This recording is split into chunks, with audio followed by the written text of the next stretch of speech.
Asante Mheshimiwa Spika kwa kunipa nafasi hii na mimi niweze kuchangia bajeti ya serikali. Kwanza kabisa nianze kumpongeza Rais, nimpongeze waziri na naibu wake, lakini niwapongeze management nzima ya Wizara ya Fedha kwa kutuletea bajeti nzuri, bajeti ya kihistoria, bajeti ya Watanzania, bajeti ambayo wabunge wengi walipigia kelele vitu vyao, leo tumeviona kwenye bajeti hii. Tunaipongeza sana serikali. Mheshimiwa Spika, niongelee kuhusu motor vehicle. Sisi wabunge kwenye bajeti ya fedha tulisema kwamba tunaomba motor vehicle iondolewe. Serikali imetusikia. Napata tabu kuona wabunge leo hapa wanalaumu kwa nini serikali imeondoa motor vehicle na imeweka shilingi 40 kwenye lita ya mafuta kama tozo kwa ajili ya road license. Mheshimiwa Spika, jana dada yangu Susan Limu aliongea hapa kwamba tunawaonea watu wa vijijini wanawasha vibatari, kwa nini tunawekea tozo ya mafuta. Lakini Mheshimiwa Msigwa pia aliongea, kaka yangu Hechi ameongea hapa. Mimi niwaulize tu, tunalipa tozo ya Railway Development Levy. Arusha kuna treni, Mheshimiwa Tarifa kuna treni, Mtwara kuna treni. Tarifa Mheshimiwa. Wahoji Mheshimiwa Spika, tunalipa tozo ya REA. Mimi nimezaliwa Tabora tena mjini. Toka nimezaliwa umeme unawaka kwetu. Lakini natozwa tozo ya REA. Mheshimiwa Spika, tunalipa tozo ya maji. Mimi kwetu mjini kuna maji toka nimezaliwa, lakini nalipa tozo ya maji. Waache kutuchonganisha wa Tanzania. Mheshimiwa Munde, naona mchungaji amesimama. Nilitaka tu Mheshimiwa nitoe taarifa kwamba Mheshimiwa Munde labda amepoteza kumbukumbu katika hili swala. Mimi sijachangia kabisa, naona anasema nimeongea masuala. Ningeomba aweke kumbukumbu zake vizuri. Haya Mheshimiwa Munde, taarifa ni hiyo tu. Nimemsikia Mheshimiwa Msigwa. Mheshimiwa, wamesema kuna mtu ana generator, kuna mtu ana mashine ya unga. Kwa nini anatozwa shilingi 40 kwa ajili ya road license? Wamesahau tunalipia reli, tunalipia maji, tunalipia umeme wa REA. Na sisi tunakaa mjini. Kwa hiyo mimi wa mjini ningesema sitaki kutozwa tozo ya REA kwa sababu mimi sikai vijijini. Baba yangu alishakufa, mama yangu alishakufa, bibi yangu, sina ndugu kijijini. Lakini mimi ni Mtanzania, tumejengwa kwenye umoja, ndio utamaduni wetu, tumejengwa kusaidiana. Leo napata tabu anaposimama hapa mbunge anatubagua. Anasema kwamba watu wa vijijini tunawatoza shilingi 40 wakati hawatumii barabara. Nani asiyetumia barabara? Nani ambaye hatumii barabara? Mheshimiwa Spika, waache kutuchanganya, waache kutuchonganisha. Sisi ni wamoja na tutaendelea kuwa wamoja. Mheshimiwa Spika, tuache kuichanganya serikali. Tuamwache Rais Magufuli afanye kazi. Niliwahi kusema humu ndani tumwache Rais afanye kazi na anafanya kazi. Kazi yetu sisi ni kumwombea na kumuunga mkono. Lakini wenzetu hawa mimi napata shida kweli. Sio anamaanisha kitu gani? Wanakuja kuleta sababu ambazo hazina msingi kabisa hapa. Uzalendo wao ni mdogo sana Mheshimiwa Spika. Mheshimiwa Spika, Rais leo anapambana kuhusu rasilimali za taifa. Rasilimali hizi mgogoro huu ukikaa mezani, mambo haya yakiwekwa vizuri, tutapata zahanati Mheshimiwa Spika, tutapata maji, tutapata barabara. Leo hii baada ya kumuunga Rais ambaye anafanya kitu ambacho ni cha ukombozi kwa Tanzania, tumeibiwa muda mrefu, tumeonewa muda mrefu. Leo Rais wetu anapambana, baada ya sisi tumuunge mkono, mtu anakuja kulalamika, lakini mtu huyo anasema sina maji kwenye jimbo langu, sina zahanati kwenye jimbo langu, rasilimali zinaibiwa. Rais leo amejua, anapambana tuzirudishe, lakini mtu huyu hataki, anasema tunaonea wazungu, tunavunja mikataba. Lakini mimi nimpongeze Mheshimiwa Spika. Mheshimiwa Spika jana amesema, kama nimemnukuu vizuri, hata kama mikataba imeingia miaka 50 iliyopita, lakini kama ni mikataba ya hovyo tutaikataa. Na amesema kipande chake cha bunge kitatenda haki, ikiwa ni pamoja na kubadilisha sheria hizo haraka sana. Na kupongeza Mheshimiwa Spika kwa uzalendo wako, na sisi wabunge wako tuko nyuma yako, tunakuunga mkono. Tunasubiri sheria hizo zije tuweze kuzibadilisha haraka iwezekanavyo. Mheshimiwa Spika, lazima Watanzania waelewe kwamba huyu mzee wetu Magufuli anafanya nini. Jana kuna statement moja aliitoa mpaka nikamani kutoa machozi. Alisema jamani, na mimi na damu, na mimi ni binadamu. lakini naumia kwa sababu yenu nyinyi. Hivi Mheshimiwa Magufuli angetaka kupokea mamilioni, angetaka kupokea mahati ya nyumba ya Marekani, ili akae kimya tu, tunamfanya nini? Mbona tunaibia kupata hivi vitu? Lakini ameonyesha uzalendo wake. Mimi sitaki kuamini kama na yeye kukosa kupewa hela, lakini amekataa chochote, anataka Watanzania wote wafaidi. Lakini anainuka mbunge anakuja kupingana na jambo hili ambalo ni kwa faida yetu sisi sote. Taarifa Mheshimiwa Spika, kwa kweli tumpongeze rais, tumuunge mkono na tuendelee kumwombea Mheshimiwa Rais kwa kazi nzuri anazozifanya. Mheshimiwa Munde, naona kuna mheshimiwa amesimama. Ni Mheshimiwa Roda au Sofia Mwakagenda? Mheshimiwa Sofia, samani.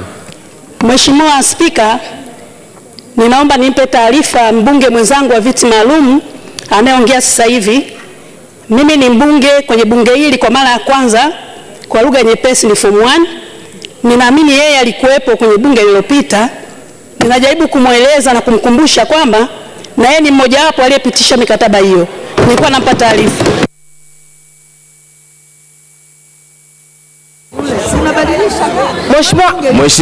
Mheshimiwa Sofia, ili taarifa yako ikae vizuri, unaweza kutaja ni mkataba gani aliyoshiriki kupitisha?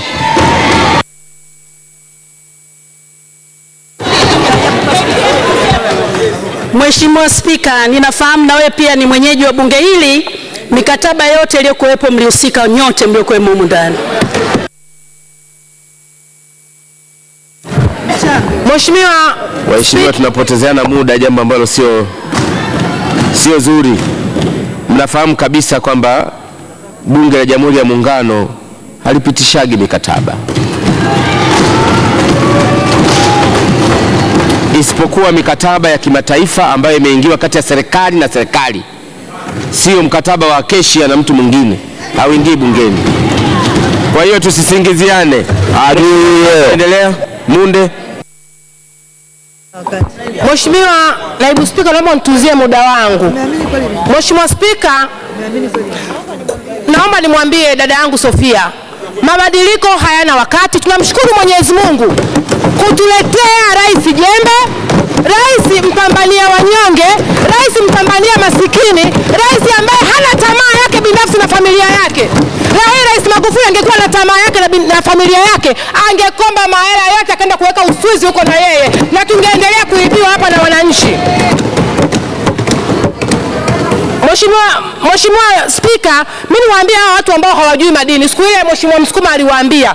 Mimi nimetoka Tabora Nzega. Mheshimiwa Spika, ukiona mashimo yaliyopo kule utalia. Kodi ilipo kwa muda wote na rizo utaizidi bilioni 30. Wametuibia vibaya sana. Wameondoka halmashauri ya Nzega. Tunawadai development levy ambao wanatakiwa walipe bilioni 10 mpaka leo hajalipa, serikali inajua. Toka wameingia pale wamelipa bilioni 2 tu ya levy ya halmashauri. Toka wameingia mpaka wanaondoka. Kwa hiyo kuna mtu mwingine anaongea tu hajui chochote anachokiongea. Mimi nampongeza Rais Magufuli na nimefunga na sala zangu zote namuombea kwa Mwenyezi Mungu. Maadui wengine wa Rais Magufuli tunao ndani. Sijui wanataka nini hawa watu.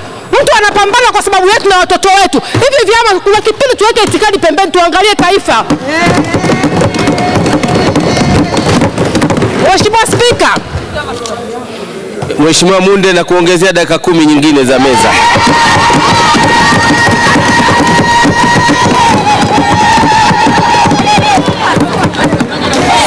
Asante sana Mheshimiwa Spika kuniongezea dakika 10. Kwa kweli kuna vitu ambavyo vinashangaza sana kwetu sisi. Lakini Mheshimiwa Spika, nikitoka kuongea mambo ya Makinikila ambayo ni mambo yamegusa Tanzania nzima. Mheshimiwa Spika, kule Tabora kuna mwenyekiti wa Ukawa amenipigia jana simu. Ameniambia Mheshimiwa Munde, nimenyoosha mikono kwa Magufuli. Na wakutaka kuwathibitishia hilo, nikimaliza bunge tafanya mkutano wa hadhara Tabora, nitamkabidhi kadi ya CCM. Ili wajue kwamba Watanzania wamekubali. Watanzania wamemkubali Magufuli kwa 100%. Nilisemaga mbungeni kwamba wataelewa tu na wameelewa. Mheshimiwa Spika, Mimi naendelea kuambia wabunge wenzangu, kazi tulionayo mbele yetu ni kuisapoti serikali yetu ya awamu ya 5. Inafanya kazi vizuri sana. Nimekaa bungeni Mheshimiwa Spika, nimepitia bajeti 7 za bunge. Sija kuona bajeti kama hii. Lakini tusisahau kwa Magufuli ndio bajeti yake ya pili Mheshimiwa Spika. Ana miaka 2 tu. Hata sisi majimboni tuna mambo mengi tuliyofanya ya kwetu sisi peke yetu. Lakini leo kuna mtu anafanya kana kwamba Rais Magufuli ana mwaka wa 10. Sijui kwa sababu amefanya mambo mengi wanajisahau kwamba huyu mtu ameanza juzi tu, sijui amechanganyikiwa, mimi hata sielewi. Lakini mimi niwaonea huruma na kuwapa pole na kuambia bado nafasi tunazo mpaka 18 Juni tunafunga kupokea watu wa kutoka upinzani. Mheshimiwa Spika, bajeti imekuwa nzuri, nimpongeze kaka yangu Mpango, lakini niwaambie wabunge wenzangu kwamba bajeti haiwezi kumaliza matatizo ya nchi nzima. Hii ni bajeti ya pili tu. Tuendelee kuipongeza bajeti hii, watufanyie kazi kama walivyotuahidi kwa kasi yao ya awamu ya 5, lakini kila mwaka tutaongea, watatukubalia kama walivyotukubalia safari hii.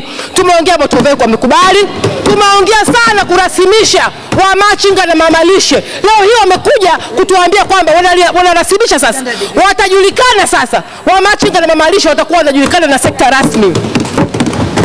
Mimi kama mbunge wa Tabora tuliongea sana kuhusu reli. Leo tunaenda kwenye standard gauge. Tuliongea sana nini? Tuliongea sana.